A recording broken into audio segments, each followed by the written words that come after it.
আসসালামু আলাইকুম সুপ্রিয় শিক্ষার্থীরা, আশা করি তোমরা অনেক ভালো আছো। অষ্টম শ্রেণীর স্বাস্থ্য ও সুরক্ষা বিষয়ক টিউটোরিয়ালে তোমাদেরকে স্বাগতম। এই ভিডিওতে আমরা স্বাস্থ্য ও সুরক্ষা বইয়ের পৃষ্ঠা 36 থেকে আলোচনা শুরু করব। আমাদের পৃষ্ঠা 37-এ একটি ছক রয়েছে। এই ছকটি আমাদের কি সম্পর্কে তা আমরা একটু জেনে নিই।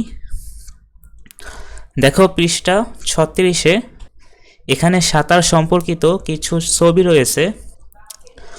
এখানে দেখো মুক্ত সাঁতার, এরপর চিত সাঁতার, বুক সাঁতার, প্রজাপতি সাঁতার, অর্থাৎ সাঁতারের কিছু ধরন এখানে দেখিয়ে দিয়েছে।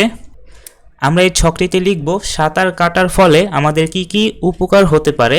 আমরা সরাসরি অ্যান্সার দেখে নিব। আমি এখানে লিখে রেখেছি সাঁতারের উপকারিতা।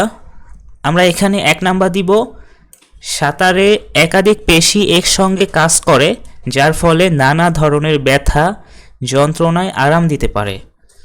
এরপর 2 নাম্বার পয়েন্টে আমরা লিখতে পারি হাড়ে ব্যথা, আর্থাইটিস এর সমস্যা থাকলে এটা কমে যাবে। 3 নাম্বার লিখব পেশির পাশাপাশি ফুসফুস এবং হৃদযন্ত্রের উপকার করে, শ্বাস প্রশ্বাস স্বাভাবিক রাখে। 5 নাম্বার লিখব শরীরের বিভিন্ন অঞ্চলে রক্ত চলাচল বাড়ায় ও কর্মক্ষমতা বাড়ে। 6 নাম্বার লিখতে পারি সাঁতার কাটার ফলে এন্ডোরফিন নামক হরমোন তৈরি হয়, যা মানসিক চাপ কমায় ও মন ভালো রাখে।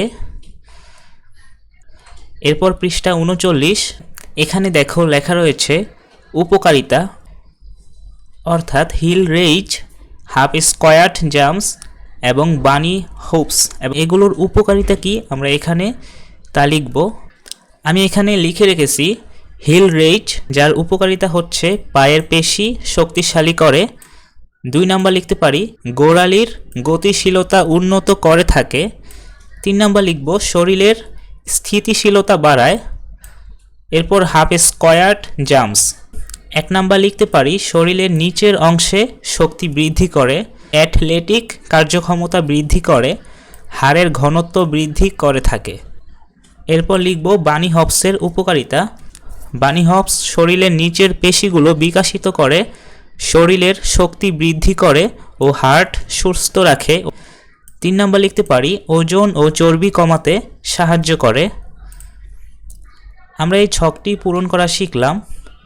আমাদের আজকের ভিডিও এই পর্যন্তই। এর পরবর্তী ভিডিওতে আমরা পৃষ্ঠা 40 থেকে আমাদের আলোচনা শুরু করব। সকলে ভালো থেকো। আল্লাহ হাফেজ।